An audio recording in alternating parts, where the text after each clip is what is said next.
In June 2021, a family on holiday in Salcombe, Devon, made a horrifying discovery. While out walking, they came across a headless human body. This gruesome discovery sparked a police investigation and a hunt for the truth, which was 200 miles away.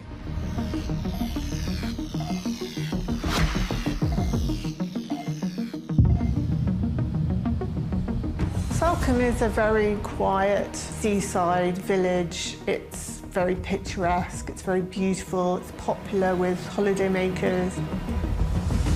I know people say this all the time, but it's really not the kind of place you expect to find a dead body.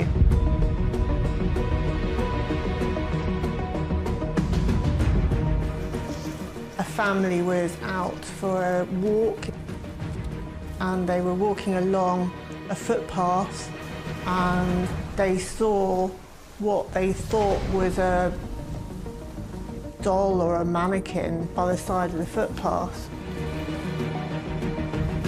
And as they got a bit closer, they realised it wasn't a mannequin. Go ahead, caller, what's your emergency? I just found a body. Are they breathing? No, they're dead. It was actually the headless corpse of a woman. They look like they've possibly been there like a few days or something, with supplies and stuff.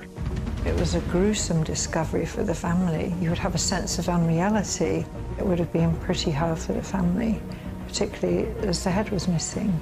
Devon and Cornwall police dashed straight to the scene. The police attended the area and an investigation commenced. The police initially treated the case as an unexplained death. Clearly, the discovery of a body in these circumstances has particularly distressing features about it. And I think really what would kick in is the officer's passion to find answers for the family of whoever that person may be as to how this situation arose, how did this person come to be here.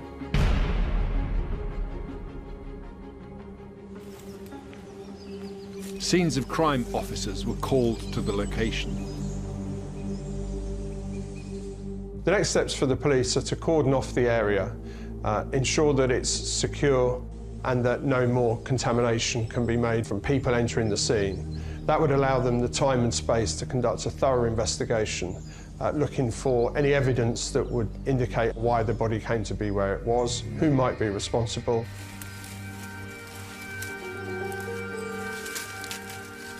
The person's body had no head. It was clearly been sort of decapitated somehow. So obviously this raises suspicions. It doesn't look like it's a sort of natural death on the face of it. So they began a fingertip search of the area to try and find out, firstly, if there's any clues, and secondly, to try to locate this person's head, which had become detached from the body. When looking for missing body parts, a specific strategy would be prepared and considered depending on the circumstances. In this case, the body was in a wooded area, and there wouldn't be any assumptions made as to whether the remaining parts would or wouldn't be local to the initial find. The parts of the body that were discovered would ultimately be removed from the scene to allow for a full forensic examination by a pathologist.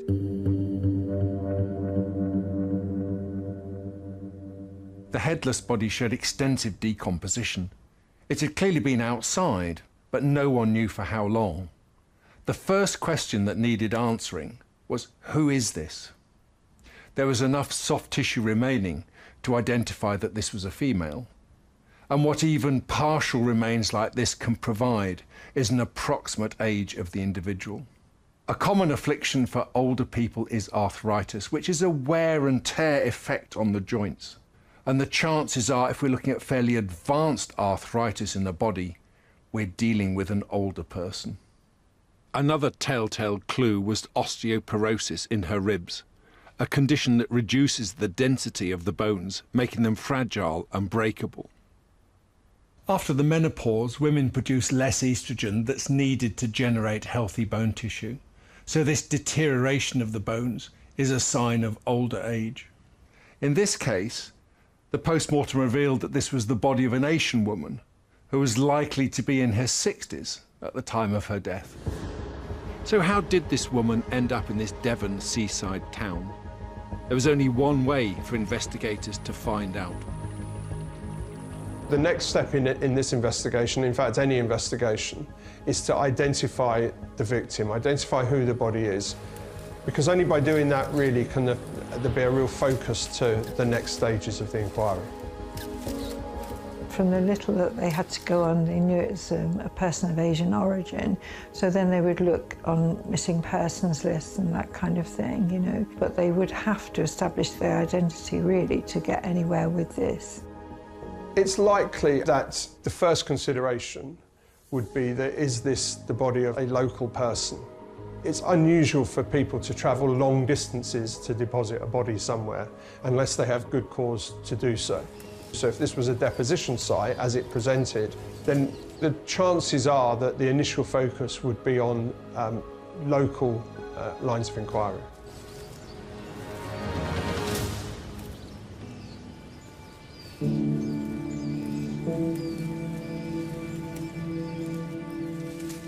Clearly, the body hadn't been there for very long because it was out in the open. You could see the body from the road. So she would have been seen by someone if the body had been there for a long time. So you've got a fairly narrow window of opportunity for the body dump before it being found.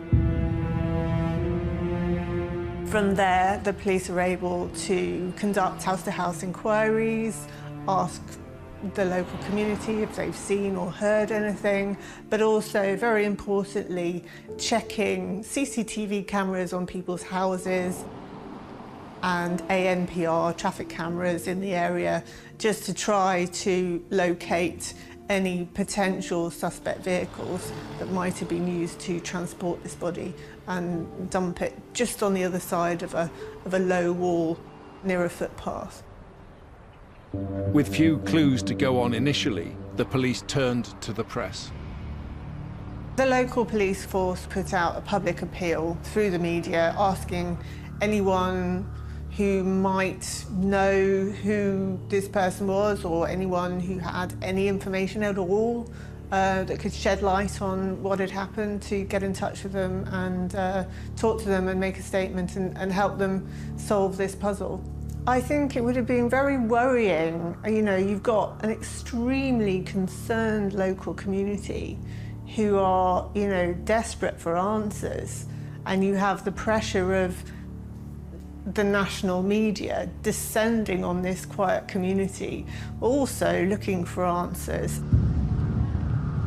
There would have been a degree of fear and shock because people just really don't expect something like that to happen in a sort of small, tight-knit community like that.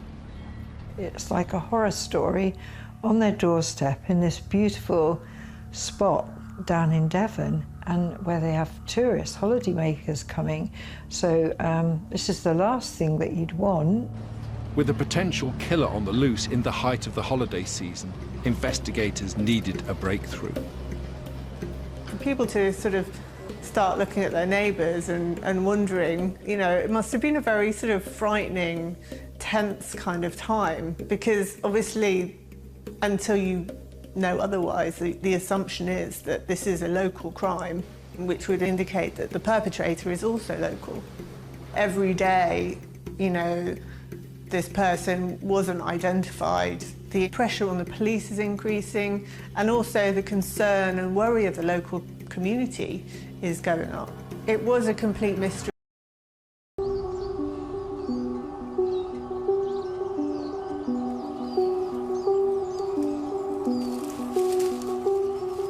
In 2021, police in Devon were searching for the head of a decapitated body in the hope of identifying the victim and unlocking the investigation. At this stage, all detectives knew was that the victim was in her 60s and she was of Asian origin. So a huge search was underway by Devon and Cornwall police in the surrounding woodland. They need to find the head, basically. It must have been quite a challenge for them. Identifying her would have been critically important in finding out what has happened and how she ended up there. So they've got a really big job on their hands. They obviously searched for several days. The window to find new leads from the wider public was also closing. As the holiday season progresses, people go back to their normal homes and it could become quite a disparate investigation then. That kind of transient population in terms of holidaymakers coming and going would be quite critical to start conducting house-to-house inquiries and local inquiries to ensure that you captured people who were there at the time. The fact that it was holiday season would place added pressure and priority in getting resources out in order to conduct those inquiries whilst people were still local.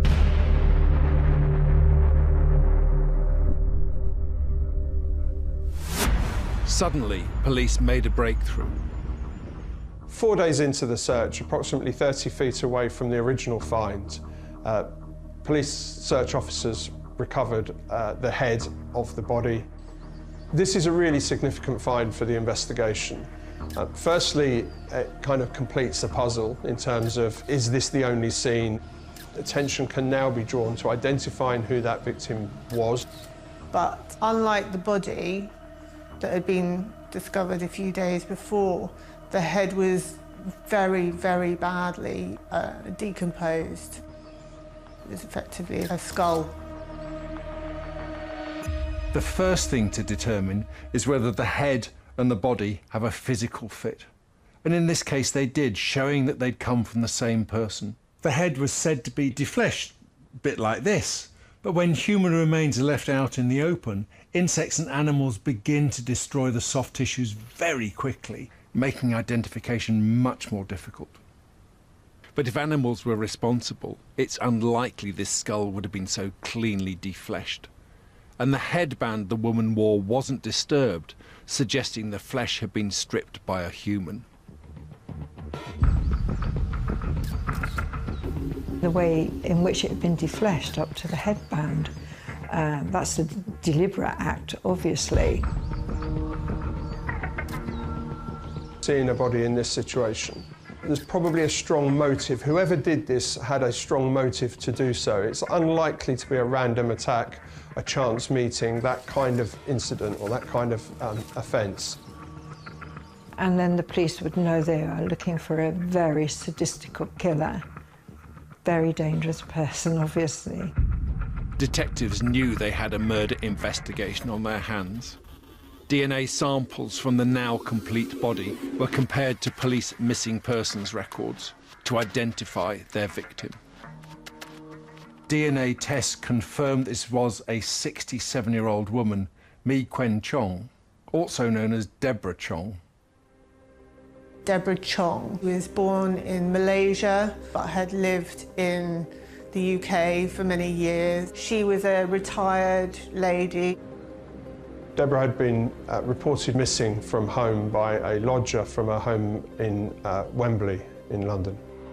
One of her lodgers had become concerned that he hadn't seen her. He did expect her to be at the house when he came back from work, and the fact that she wasn't there was not just out of character, it was extremely concerning for him. The lodger was, of course, immediately worried at what had happened to Deborah, and particularly when he saw her glasses on the side which he needed, and her mobile phone, which she always took with her. I know that he contacted people that were Deborah's friends, including someone that told that Deborah had gone to the seaside and she was feeling quite depressed. So hearing that Deborah, his landlady, but also his friends, had sort of taken herself off, which was extremely strange. Not only was it out of character for Deborah to go anywhere sort of beyond a street away from her house, it would be strange for anyone who wore glasses and had a mobile phone to leave the house to, you know, nip down to Tesco's, let alone to go on a trip to the seaside without those two important items with them. So the Metropolitan Police would have primacy for the investigation of her as a missing person. Clearly the body had been found in Devon, and a real focus would be, how does Deborah go from being missing in London to being recovered in a decomposed and headless state in Devon, an area that she seemingly would have had no need or reason to visit. By now, Deborah's body was beginning to help police form a picture of what happened to her. But the cause of death was still inconclusive.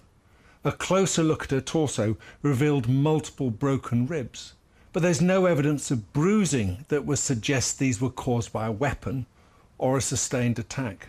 We know Deborah lived in the southeast, but her headless body was found in Devon. It's possible, if she was killed in London, that her body sustained these injuries whilst it was being moved by the killer. Detectives needed to know more about Deborah and the life she lived.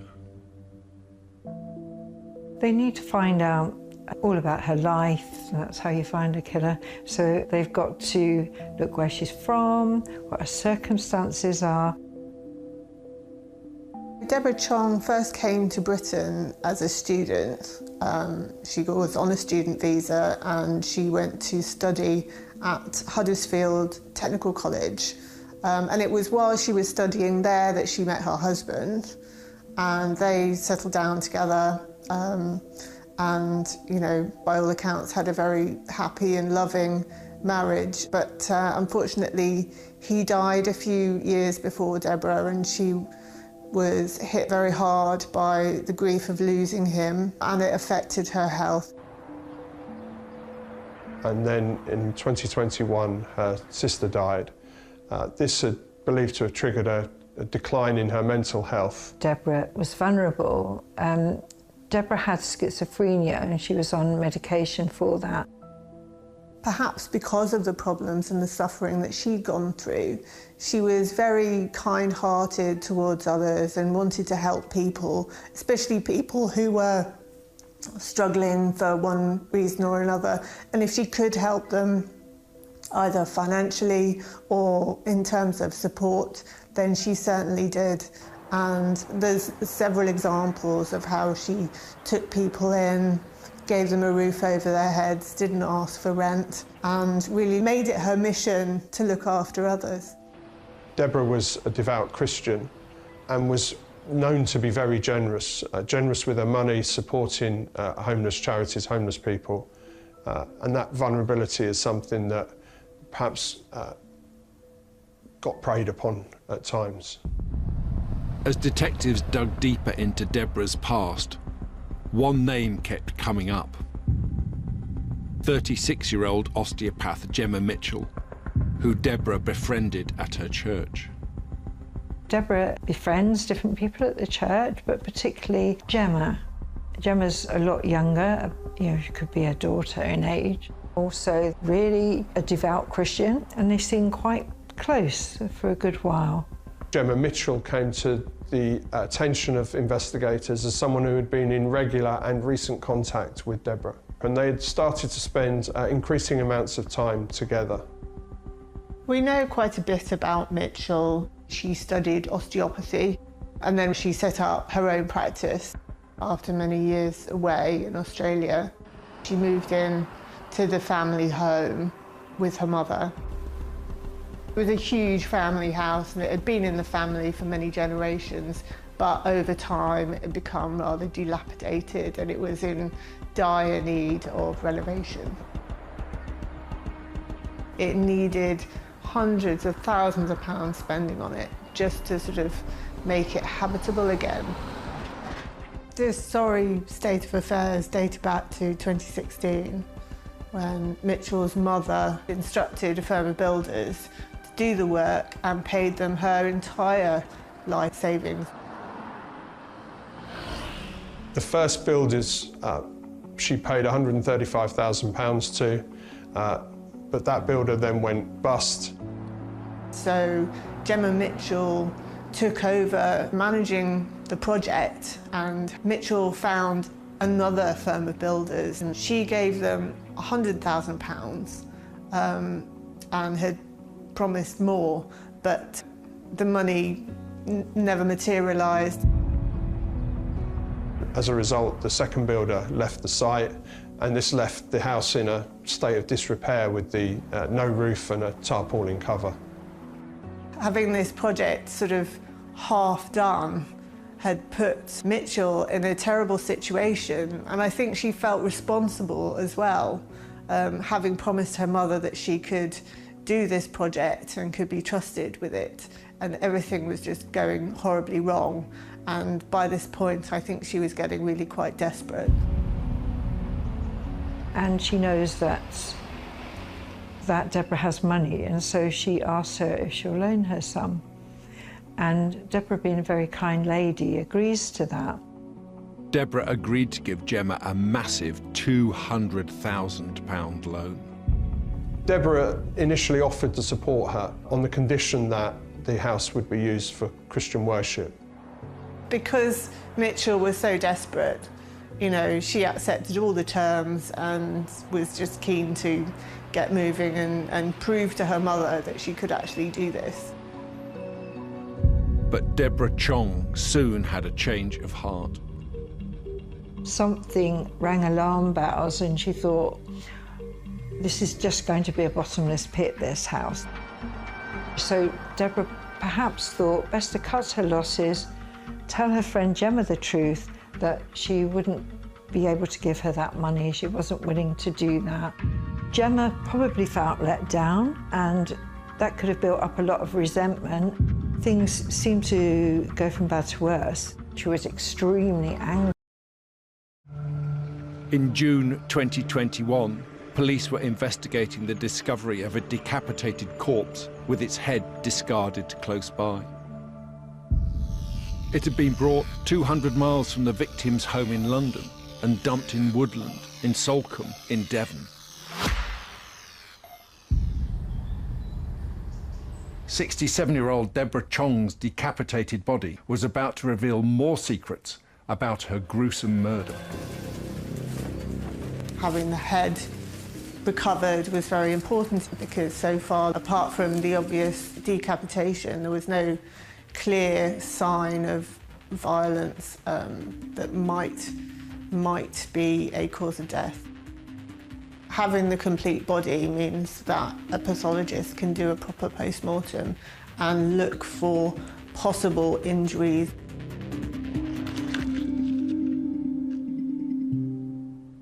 Deborah's head was extensively defleshed, but it could still reveal clues and tell us what might have happened to her in her final moments. The skull showed a fracture above the eye socket.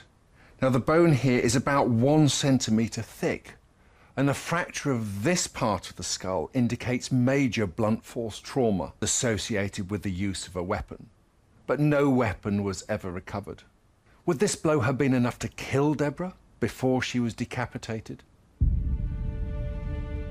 The findings from the pathologist lend an investigation to look for somebody with a strong motive, and that's more likely to be someone that's known to the victim than somebody who's not known.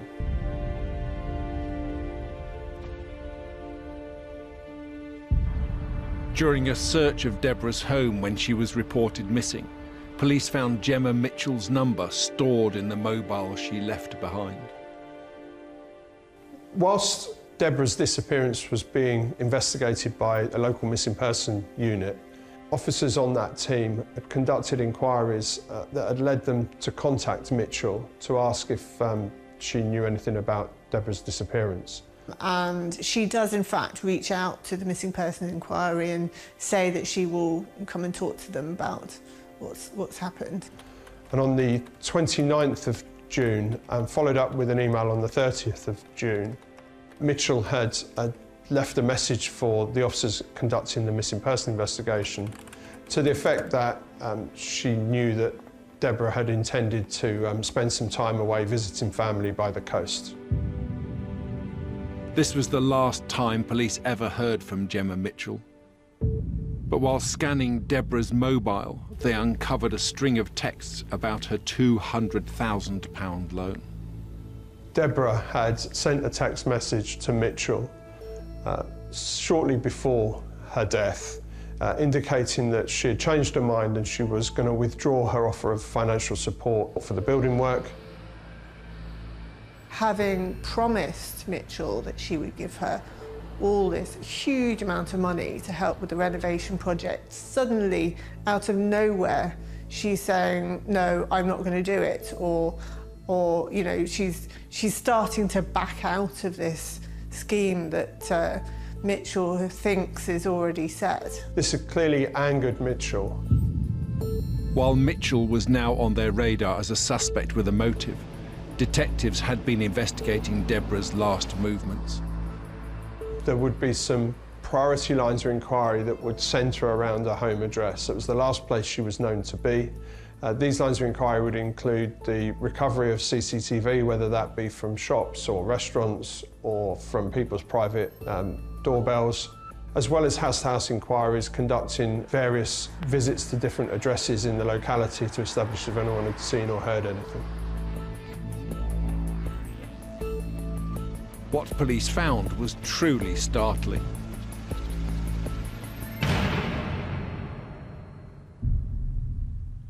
CCTV cameras around Deborah's home revealed that Mitchell had visited the house on the last day that Deborah was known to be alive.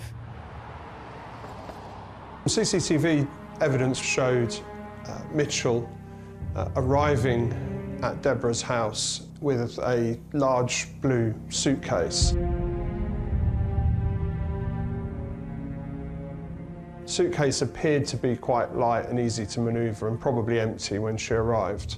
Some 4 or 5 hours later, the same CCTV captured Mitchell walking away from the address. And was seen lugging an extremely heavy suitcase behind her.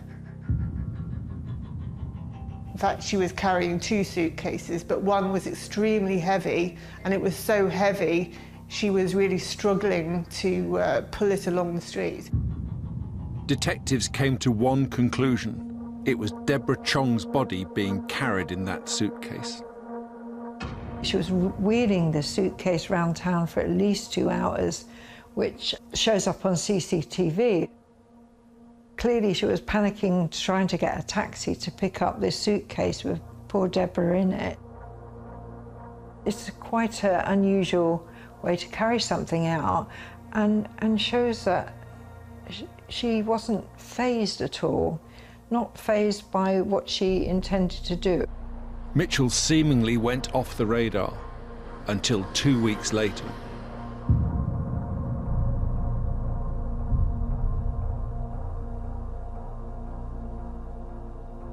At 8:42 a.m, police spotted a hire car outside Mitchell's home. Mitchell was then seen loading the heavy suitcase into the boot.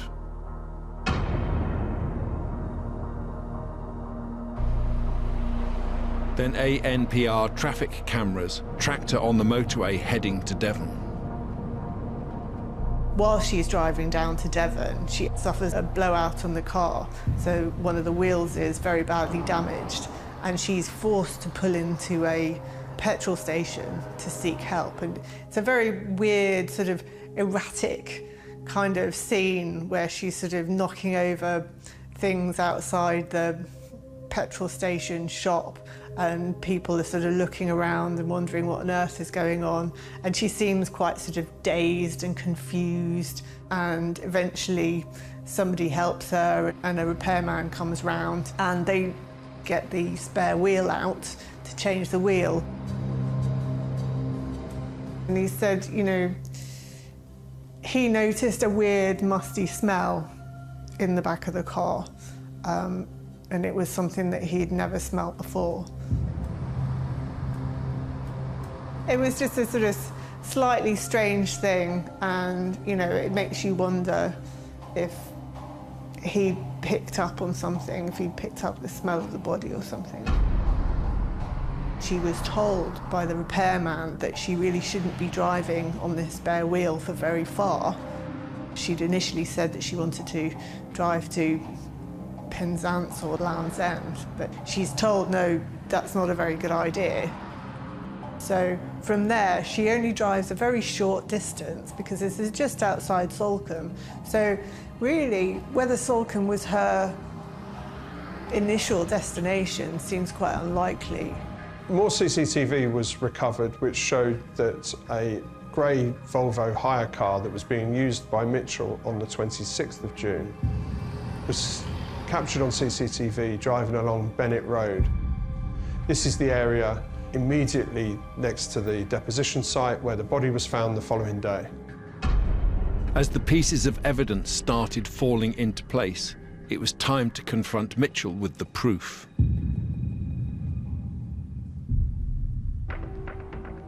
The police moved quite quickly.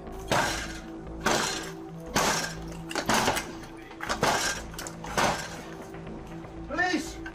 In a late evening raid of Mitchell's home, she was finally arrested. Gemma?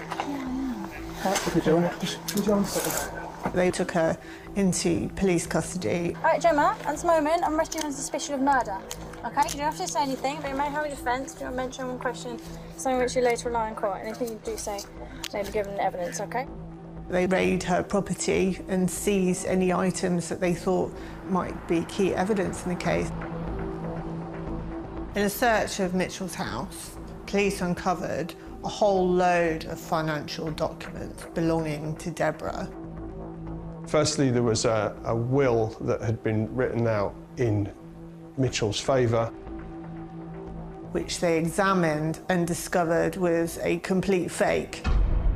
It gave all Deborah's property, pretty much in its entirety, to Mitchell.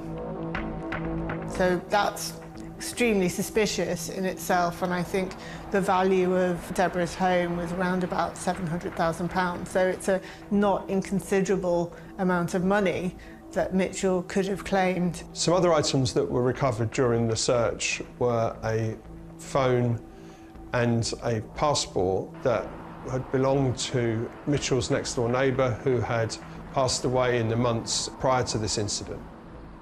The phone, it was established, had been reactivated and had been used by Mitchell to phone and arrange and order the hire car.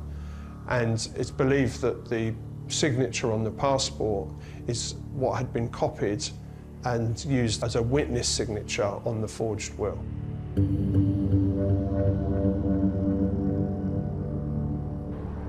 With this news, investigators searched the neighbour's garden. What they uncovered took them aback. The police found this blue suitcase on top of the neighbour's shed and took that down, examined that.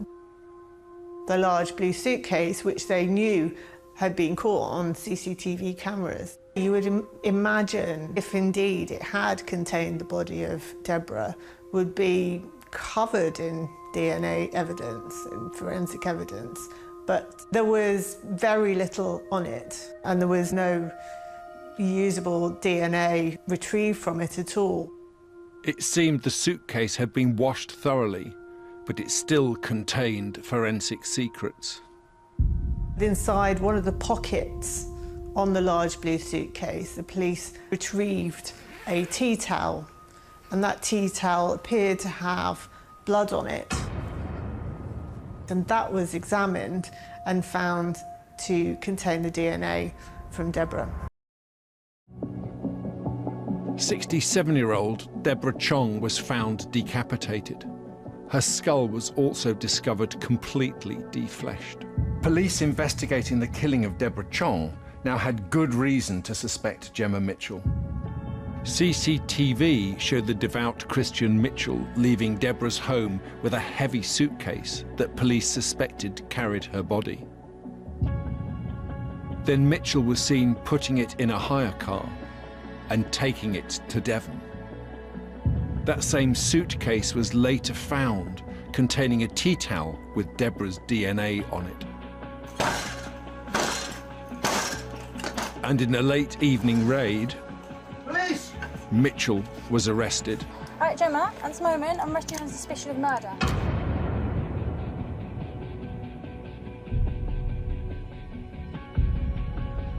Now in police custody, Gemma Mitchell was charged with the murder of Deborah Chong. And in a twist of fate, Deborah's decapitated head was about to reveal another truth about her murder. The post-mortem showed that Deborah's neck was not complete. Two upper vertebrae, the atlas and the axis, were missing, and these are crucial for movement of the head. These vertebrae overlap and interlock together, and dissecting them apart is extremely difficult. This was clearly a surgical dissection, and it tells me that whoever did it was skilled at cutting up bodies with a knife.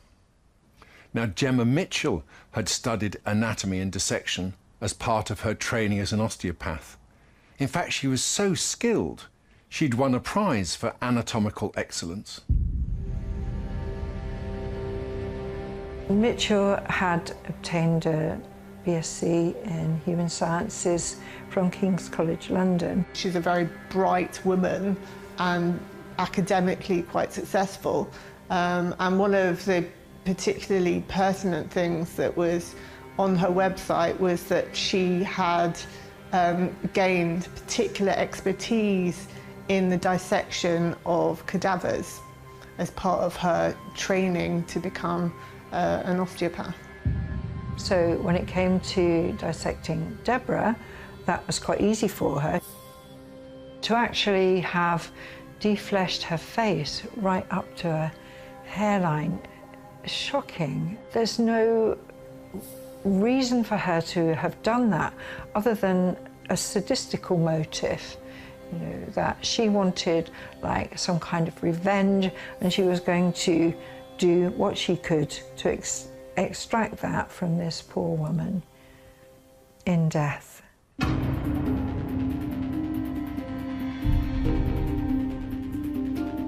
At London's Old Bailey, the trial of Gemma Mitchell began. She pleaded not guilty to Deborah's killing. There was a lot of media attention. It was quite a full courtroom, and the case had been quite intensively covered by the media throughout. And she gave the impression of someone who looked quite sort of reasonable. There was no indication from her that she was some sort of depraved killer or anything like that. She just appeared to be a perfectly normal woman. Her mother, who had supported her throughout, was in court and sat in the public gallery, would occasionally sort of wave and blow her kisses, and, you know, she was cheerleading from the public gallery. Deborah's relatives were also kept up to date on the trial. Deborah's family, who lived in Malaysia, were given permission by the judge to follow the trial from afar, and they were given a video link so that they could watch the court proceedings. It was quite an unusual thing to do, but also quite a sort of sensitive decision by the judge to allow them to be able to follow everything and really understand what had happened to Deborah. Mitchell continued with her position, really, that she had adopted throughout the whole investigation, in one of refusing to cooperate. She had already answered no comment to questions that the police investigation had put to her, and during the trial she refused to take the stand to give evidence in her own defence. The court heard about Mitchell and Deborah's disagreement over her £200,000 loan. What emerged in court is that in the weeks prior to Deborah's disappearance and her death, she'd withdrawn her offer of financial support to Mitchell. This had been evidenced by a text message that had been recovered from Deborah to Mitchell saying just that she no longer wished to support and to hand any money over. It was clear that this had angered Mitchell and seemingly provided a motive for her to kill, to murder. Mitchell knew that Deborah was vulnerable. She also thought that Mitchell was some kind of healer and would help her. So Mitchell took advantage of this, her delusions. She says, well, I'll come around. She talks about giving her a healing session.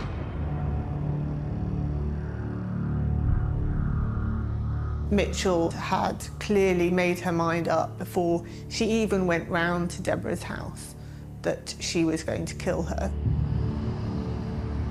That again made this crime even more heinous, that this lady trusted her, and yet she was the last person to be trusted. She comes to the house prepared with a large suitcase with which she will be able to carry away Deborah's body.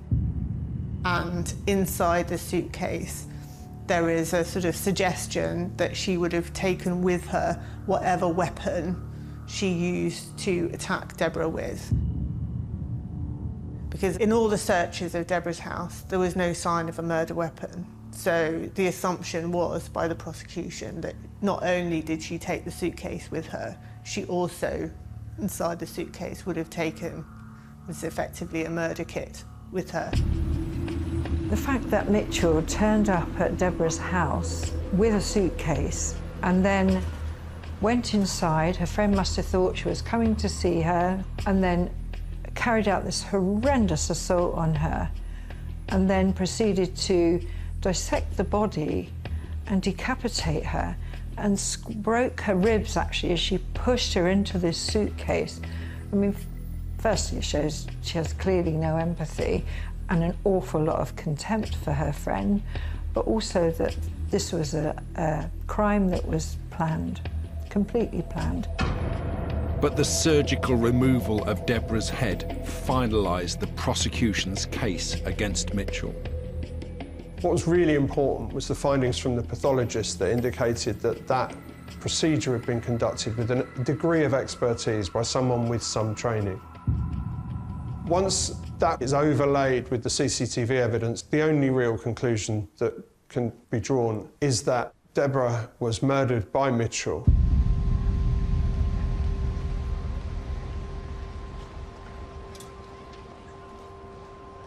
The jury was only out for about 7 hours before they came back with a unanimous guilty verdict.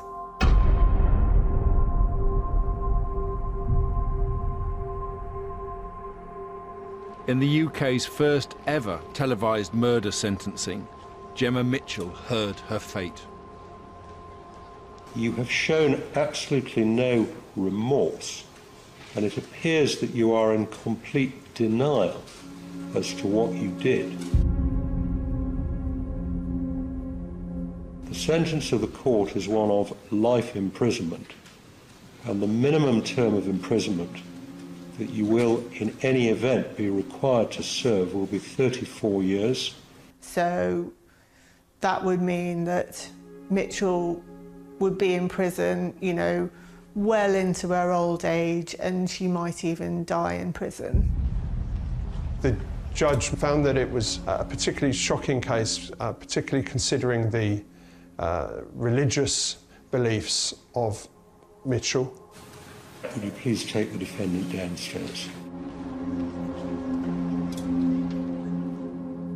The way Deborah was killed, to have her body desecrated in the way that it was, it really sort of told a very clear story about what a truly evil woman Mitchell was. To have done such a terrible thing to this poor, sweet lady who people spoke so well of, it was shocking and traumatising. She's a cold, very calculated killer and a very dangerous person.